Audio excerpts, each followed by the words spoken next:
Hollow Knight is a Metroidvania platformer made by an Australian games development studio called Team Cherry. Their goal is, and I quote, to build crazy, exciting worlds for you to explore and conquer, and boy, did they accomplish it.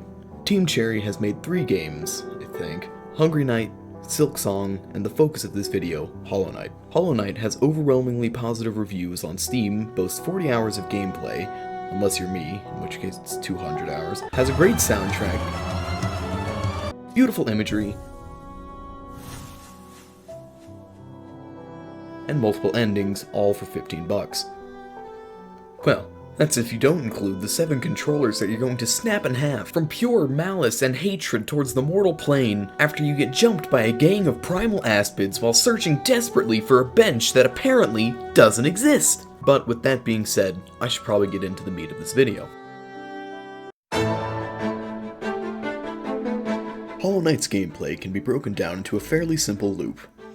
Wander around aimlessly, fight bugs, find stuff, repeat. That being said, in all my time playing Hollow Knight, I never really felt like it was getting repetitive.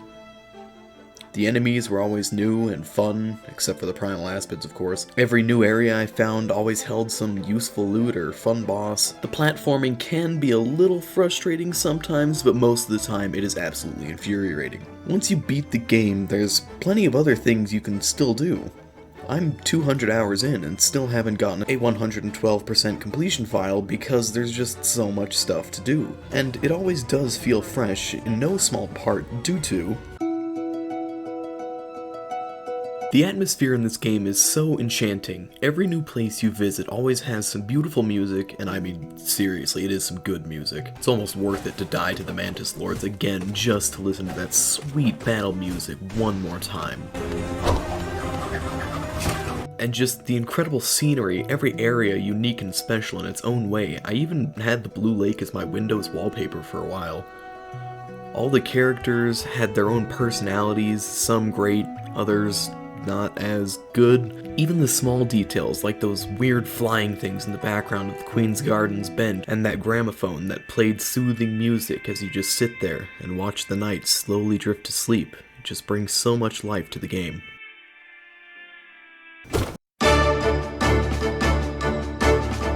The boss battles in this game are kind of the star of the show. Your character has a wide array of move types and charms that can enhance your playstyle, whatever it may be. And most of the bosses have a large array of attacks too, and again, all of them felt unique. They all had their own style and attacks, and sure, maybe at times you will completely give up on the game, maybe even for weeks because you can't beat a certain boss. But when you come back and finally kick their butt, the feeling of satisfaction you get is so intoxicating it'll make you think that you're a god.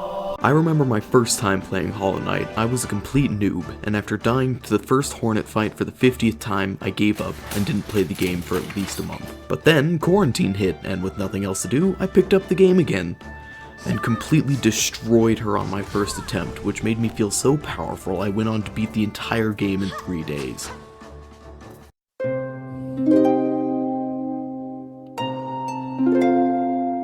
I'm honestly impressed that hidden within the words of the NPCs, the descriptions in the Hunter's Journal, and of course the lore tablets, that a story as good as this can be told. I mean, seriously, it has everything. Tension, questionable morals, betrayal, revenge, murder, lust. If you don't already know this story, Mossbag has a pretty good video that covers everything. Hollow Knight has 4 DLCs as of the time of me recording this: Hidden Dreams, The Grim Troop, Lifeblood, and Godmaster. There was supposed to be a Hornet DLC, but they decided to make it into a full-fledged game, they dropped a trailer, and they were never heard from since.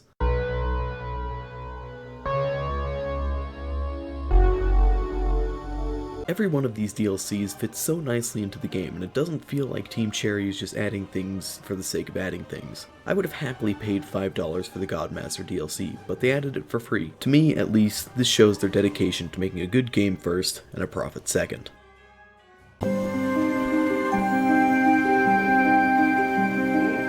Hollow Knight is a well thought out, beautiful, enchanting game that challenges you to your breaking point, made by developers who care about the games that they create.